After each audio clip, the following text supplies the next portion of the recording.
स्नातक शिक्षक एमएलसी चुनाव में सपा भाजपा समर्थक भिड़े, जमकर काटा हंगामा। विधान परिषद की 5 सीटों पर होने वाले चुनाव के लिए आज मतदान हो रहा है। अपर मुख्य निर्वाचन अधिकारी रत्नेश सिंह ने बताया कि 39 जिलों में मतदान सुबह 8 बजे से शाम 4 बजे तक होगा।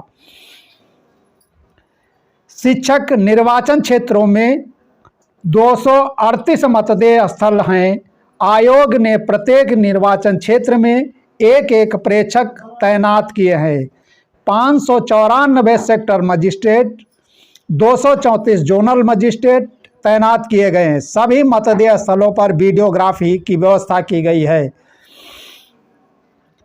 3 स्नातक निर्वाचन क्षेत्रों में 44 प्रत्याशी और 2 शिक्षक निर्वाचन क्षेत्रों में 19 प्रत्याशी मैदान में हैं। 2 फरवरी को मतगणना बरेली, झांसी, गोरखपुर और कानपुर में सुबह 8 बजे से होगी। 3 स्नातक निर्वाचन क्षेत्रों में कुल 6.32 लाख मतदाता मताधिकार का प्रयोग करेंगे। स्नातक चुनाव में भीतर गांव बूथ पर मतदान कर जेठानी पूजा सिंह, देवरानी पारुल और रेनू ने मतदान किया। इसके बाद उंगली पर स्याही का निशान दिखाया। चकेरी के हरजिंदर नगर स्थित खालसा डिग्री कॉलेज में कानपुर उन्नाव खंड स्नातक निर्वाचन में विधानसभा अध्यक्ष सतीश महाना ने मतदान किया।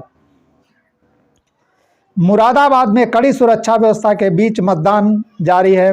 मौसम खराब होने के बाद स्नातक मतदाता घरों से निकल रहे हैं। सुबह 10 बजे तक 16 मतदान केंद्रों पर कुल 10,166 मत डाले गए। वहीं मुरादाबाद ब्लॉक पर बने बूथ पर ब्लॉक प्रमुख मनीष सिंह और सपा के पूर्व महानगर अध्यक्ष साने अली शानू अपने समर्थकों के साथ पहुंच गए।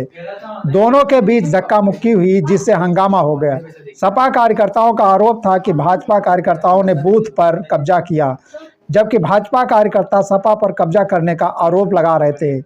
इसी को लेकर हंगामा हुआ। सूचना पर SP city Akhilesh Bhadauria, CO civil lines Anup Singh मौके पर पहुंच गए। दोनों पक्षों को वहां से हटा दिया गया। इसके बाद मतदान प्रक्रिया आगे बढ़ी।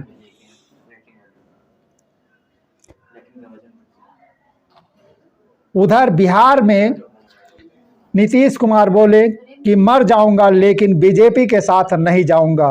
बीजेपी नेताओं के जेडीयू से गठबंधन न करने के बयान पर बिहार के सीएम नीतीश कुमार ने कहा कि मर जाना कबूल है, लेकिन बीजेपी के साथ जाना हमें कबूल नहीं।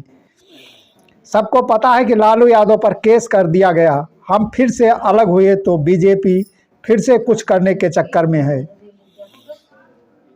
बिहार बीजेपी प्रदेश कार्य समिति के सम्मेलन में बड़ा फैसला लेते हुए कहा था, बीजेपी बिहार में अब किसी भी कीमत पर नीतीश कुमार के साथ समझौता नहीं करेगी। बिहार में बीजेपी की सरकार बनाई जाएगी।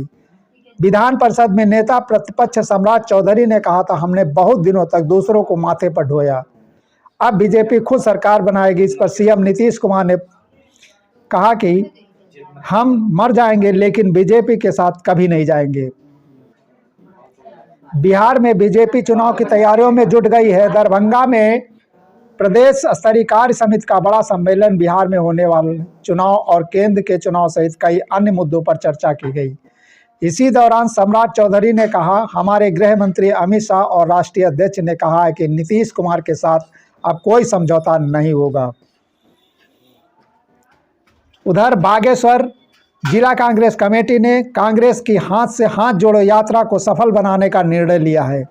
जिला अध्यक्ष भगवत सिंह डसीला की अध्यक्षता में हुई बैठक में यात्रा को लेकर विस्तार से चर्चा की गई। कांग्रेस जिला अध्यक्ष डसीला ने कहा कि यात्रा को सफल बनाने के लिए विकासखंड स्तर पर प्रभारी और सह प्रभारियों के तैनाती कर दी गई है। नगरों में भी प्रभारी सह प्रभारी बनाए गए हैं। यात्रा को जिले में सफल बनाया जाएगा। यात्रा से जनता को जोड़ने का प्रयास किया जा रहा है। पूर्व सांसद प्रदीप टमटा ने कहा कि भारत जोड़ो यात्रा की अपार सफलता के बाद कांग्रेस नेतृत्व ने हाथ से हाथ जोड़ो यात्रा निकालने का फैसला लिया है। कांग्रेस देश में व्याप्त असुरक्षा की भावना को खत्म करना चाहती है। भारत जोड़ो यात्रा में इस पर सफलता भी मिली है। 30 जनवरी की तारीख कई मायने में खास है। कई महत्वपूर्ण घटनाएं दर्ज हैं। 1948 को इसी दिन नाथूराम गोडसे ने महात्मा गांधी की जान ले ली थी। वो रोज की तरह शाम की प्रार्थना के लिए जा रहे थे। उधर नारायणी बांदा पेट्रोल पंप पर किशोरी से छेड़छाड़ में जेल गए आरोपी के घर रविवार को पुलिस का बुलडोजर गरजा। पुलिस की मौजूदगी में रविवार शाम 5 बजे अवैध रूप से बनाया गया चबूतरा और छप्पर गिरा दिया गया। इस दौरान ग्रामीणों की भीड़ लग गई। कालिंजर थाना क्षेत्र के गुड़ा कला निवासी राजन उर्फ संदीप दीक्षित ने पेट्रोल पंप पर पिता के साथ बाइक पर बैठी किशोरी से छेड़खानी की थी। इसका वीडियो वायरल होने पर पुलिस ने उसे शनिवार को ही गिरफ्तार कर जेल भेज दिया था। रविवार को नारायणी और कालिंजर थानों की पुलिस फोर्स बुलडोजर लेकर आरोपी के घर पहुंच गई। इससे आसपास दहशत का माहौल बन गया। इसी के साथ हम इस वीडियो को समाप्त करते हैं। तब तक के लिए जय हिंद, जय भारत, वंदे मातरम।